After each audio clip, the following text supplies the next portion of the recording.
Hey guys, Sinom here, and before I actually start doing this analysis, I wanted to talk about what I consider high and low, like in terms of ladder rankings.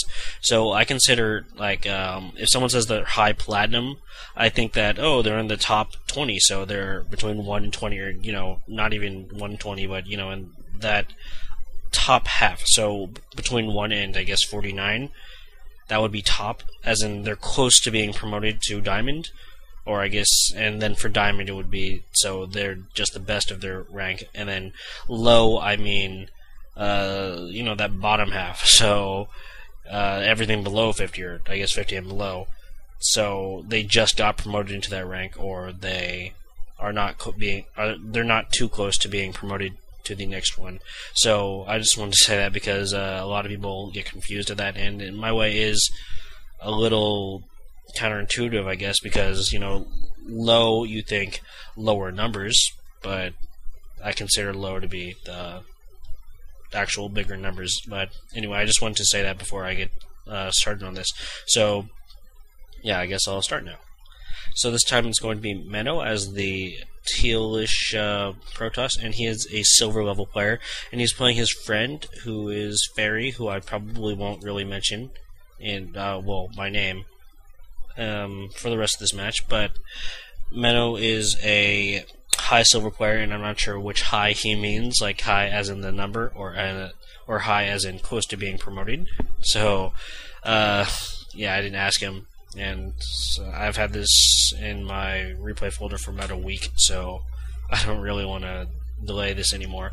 Anyway, this first pylon placement it looks okay right here. Later on in the game, we're going to see that it's a little different. Well, it's not the best placement that can be used, so I actually have seen this replay about 3 more times, or I saw this replay 3 times earlier. I actually screwed up casting one of them because Audacity was being stupid, but that's not a big deal.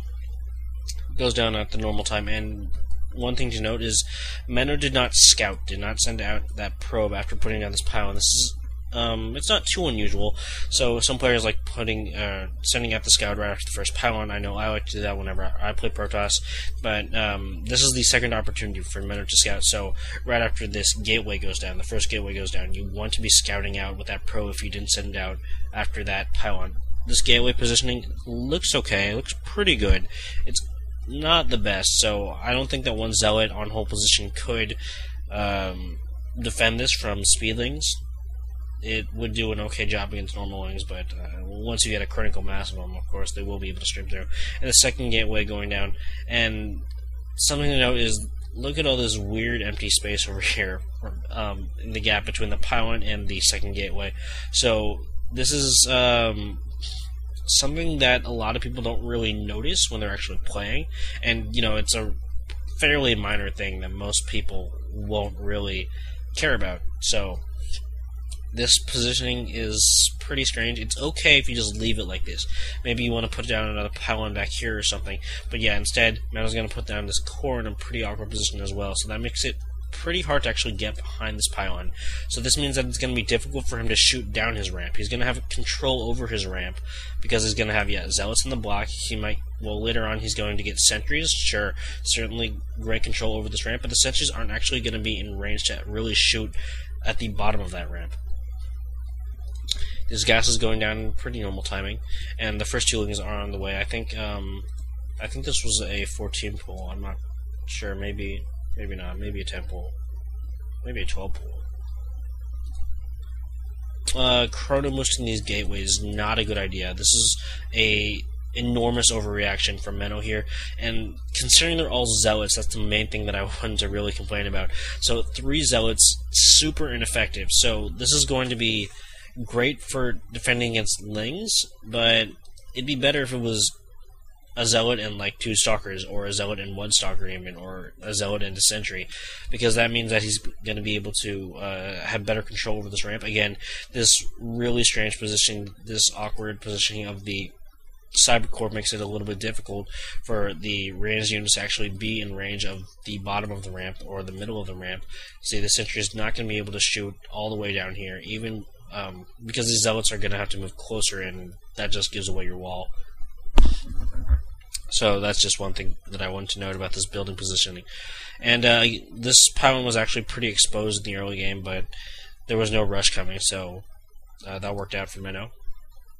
Putting down a third gate here, this kind of amplifies my point. So the core blocks off this small area, and the pylon being there makes it kind of weak anyway. But having this gateway over here, there's only going to be this tiny little area over here, maybe a few units back here, that are going to be able to actually reinforce those zealots from a distance. So, yeah, he's going to shoot that overlord eventually, so yeah, that's going to be fine.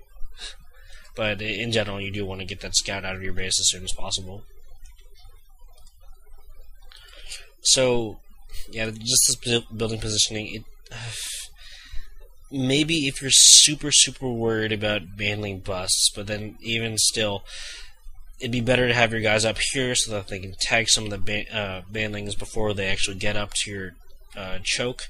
It'd be better for your sentries so that they could get superior force fields off, and then just split up that army, because banelings become pretty useless when there's only 2 or 3 of them, especially against Protoss in particular, because these units are just so sturdy. And if you're going to turn them into warp gates anyway, there's no real point in having all 3 of them up there.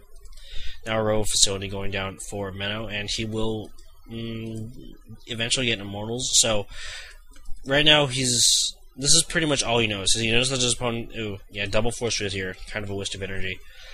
Although, yeah, the sentries, one of them still has plenty. But what was I talking about? He's going to get immortals, and right now his opponent should have speedlings. He doesn't have speedlings, but he should have speedlings, and this is what I was talking about. So, yeah, this force shield did block all those units, but there's nothing that can really take advantage of that. They were sitting here for a few seconds, and, that's just some damage that you could have put in. Yeah, more pylons going down, sure. And now there's bandits coming in, but there's so few of them at this point. Not the speedlings, well, they're normallings, so the Zerglings just moving in. They're going to do okay here, but... And this might sound a little counterintuitive, but what I was saying earlier, so I was saying he had too many zealots, now he doesn't really have enough. So, when you have this composition, your opponent's going mostly baneling and Zergling. So, Stalkers are okay against the baneling, and sentries also fine, but you want some zealots to take care of those Zerglings, because both of these units die to really mass Zergling. If his opponent stopped here and just massed up all Zerglings, and that's pretty much it, he probably would have no trouble taking out this force from Menno. So that's just something to keep in mind, just your army composition. Don't immediately go for counters to his highest tech, because there will be lower tech units in that mix. Yeah, and this is kind of silly as well from his opponent, sending like a wave of wings just piecemeal. Yeah, Menno are going to be forced to retreat here. So, and this Immortal, so Immortal, same idea, going to counter those banelings fine, but these guys die really quick to Zerglings. Probably one of the worst units to combat Zerglings with. That macro could use a little bit of work. The gas is pretty high. That mineral count's pretty high as well. And to get zealots would remedy that. And he probably should get a few more pylons up. He's pretty close to being blocked. Not producing probes either. He's it's okay. He's a little light.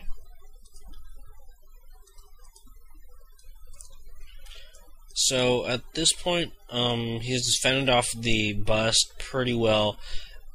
It's gonna be difficult for him to lose this game, really. By the way, there was another pylon over here originally. It got taken out. You want to replace those backup pylons whenever you have the resources, whenever you have the time to do so, because that is quite a bit of, what's the word I'm looking for? Power that can be lost by just having, or not having any, backup pylons. So, that one wasn't too vulnerable because his opponent's going for that Baneling and Zergling build, but if he had switched to Hydra, well, not switched because it didn't even have a Lariat, but yeah, it would be vulnerable to, well, Roaches, I guess, kind of. So let's see. Now just gonna move in, and the game is pretty much over here. So yeah, just gonna move in. These stalkers do fine. The sentries, the immortal help out. Yeah, it's fine. So I'm just gonna do a quick run by of everything that Menno should probably be working on. First off, that early scout. You want to get that scout out either after your first pylon or after your first gateway goes down. So just rewinding a little bit. Switching to Menno's view, he didn't have any idea what was going on outside of his base for more than half the game, and against Zerg, that's really dangerous. So, I mean, his opponent could have fast double expanded. That sounds insane, and that's because it is, but it's not impossible. So, and still, if his opponent had fast expanded over here really quickly, that'd still mean a lot of trouble. There's no guarantee your opponent's going to be going for banelings first off. Okay, the second thing, this pylon placement can really be improved. So this pylon would have the same effect if it was back here, or if it was a little bit under, and then this gateway was taking most of that presence, that position. And even if it didn't, he'd probably want to go second pylon behind this first one, and then put the core somewhere else altogether, so maybe even just a little bit further back so we'd have better access. And what else? So the army composition, well, first thing, he chrono boosts a lot of zealots when those wings come in, I think. Should be chrono boost, yep. Okay, so this is an overreaction. You don't really need... Okay, chrono boosting one isn't too bad. Chrono boosting both seems overkill. Super overkill. He's fine with one. Two is very bulky, very... it's practically unbreakable at this point. I mean, it'd take a lot to break two zealots with gateways surrounding them. But three is very overkill. So... one is okay, two is okay if you're worried about something big happening. Three is just a lot, and this is pretty early game, so that is a lot of money that's, you know, just not being used on probes, not being used on tech. He got those gases up pretty well, and he really should be just continuing up that probe production just all game. Well, at least most of the game. Sentry was a good choice in this map, considering how defensive he is, although he probably could afford to be a little bit more aggressive. What else? So, the army composition in the later game, yeah, over here, this is a pretty good example. So, look at all these ranged units, and it's not really helped by the fact that this building positioning is pretty awkward, so he's not going to have the optimal use of all of his units. He's going to lose a lot more than he needs to, just because his stalkers and his sentries weren't in range of this ramp.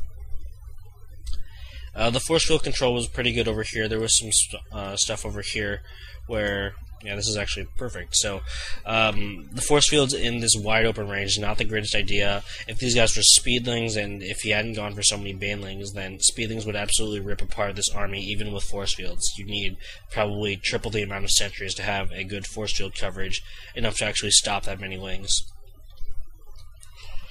And the last thing that I want to mention is going for immortals, not the best idea. So you already have these stalkers, these sentries, to counter the banelings pretty well. And immortals, yeah, they do also counter banelings. Of course, they're extremely cost efficient against banelings, but they die super, super easy to Zerglings, and especially lings with speed. This is something that I liked. Menno reproducing one zealot to make sure that he can hold his ramp. He should have this on hold position. That's just something that you want to make note of whenever you have the chance. But I think that's just about it for this one. So, thanks for watching. I hope you found this helpful. And, yeah, GG.